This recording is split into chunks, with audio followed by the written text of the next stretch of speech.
All right, what's up? I'm here with Euphoria, Jordan, and MetaDimp, and we're checking out this new menu that we've been working on for Horizon Royale. So you can see this is the prototype. It's not super perfect. It doesn't always work. And although this time it's every single time working, which is pretty crazy. But like that one you see, that's not working. And so every so often when it doesn't work, we wanted to figure out how to fix that. So Dimp, did you want to show them what we've been working on? Yeah, check this out. So it tracks your left hand. It's not your right hand, remember? Anyway, so we've only got left hand on this demo, but what you can see here is it checks the up and down, so that's the red value, and it checks the left to right, which is your green value. We're going to be using that to determine which menu you are inside of in this heads-up display. And there we go. So then you can go into your like player settings and swipe through the menu settings and turning things off and on. Anywho, that's pretty cool. But yeah, we got to fix this menu because it's not super perfect. And so what this allows us to do is what we were previously doing was calculating in 3-dimensional space, but now we can calculate in 1-dimensional space. So we can use the red one to figure out which menu we're selecting. We can use the green one to figure out if they're moving through this plane, which is to say they've swiped from left to right. And then we'll also use that for the up and down later on. We'll then be creating probably another axis, which will probably be blue. And that one will be to tell us how far away their hand is to make sure we are selecting. Yeah, so there you have it. That is what we've been working on. I thought I'd quickly show you this script to show you how this was done. Under our variables, we got lots of little things here, like the player ID who's entered the trigger to let us know who we're working with. We got a hand position object, a hand distance object. We got the bottom position object. Lots of objects just to reference positions, and then some vectors and numbers that we're calculating.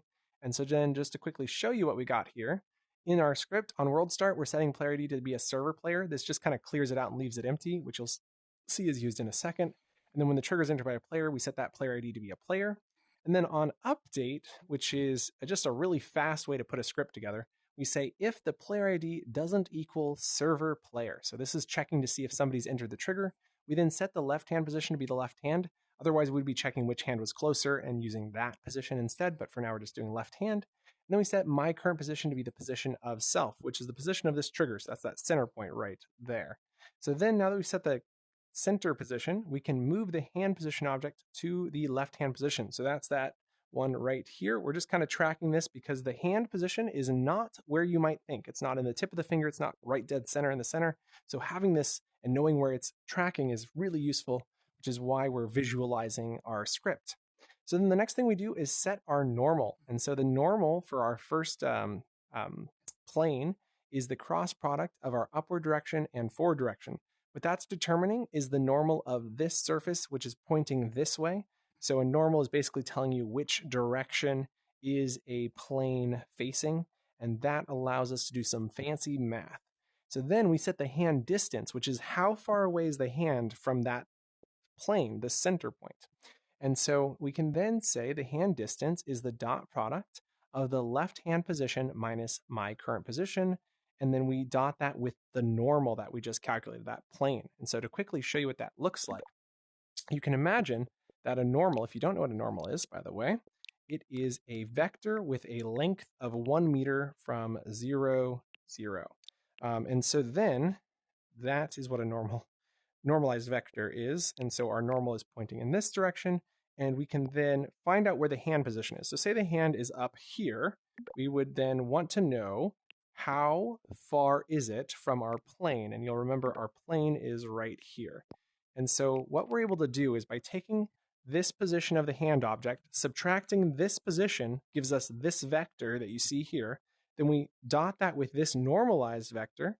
And what it's going to determine is how far away is the hand from this plane this is the normal to. And so that's how we're getting that green value. Okay, so then we're moving the hand to that position by taking the current position and adding to it with hand distance multiplied by the normal. And so that gives us that position. We then set the bottom position to be the current position minus the upward direction of self times. And what we're doing here is grabbing the Y scale of the trigger and we're cutting it in half. So we just want half of the Y scale. So we're getting the Y of the scale of the self, which is the trigger, and multiplying that by half so that we're only getting half of that value, which determines that blue dot you see at the bottom, and that is the bottom position. So then we move the bottom position there. Oh yeah, here we go. We move bottom position to bottom position.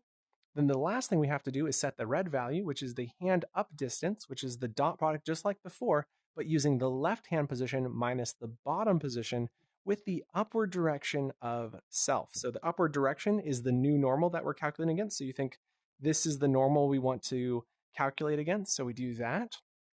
And then that is allowing us to move the hand up object by the bottom position plus hand up distance times upward direction. And there you have it. That's how we've done it in here. If you have any questions, definitely join the Vidyo Discord. That's vidyo.com in the footer. We'll probably leave it wherever this video is being posted. I have no idea where this video is going. But anyway, thanks for joining us, and we'll see you in Horizon. Bye. Check out Horizon Royale. Whew. Okay. I did it.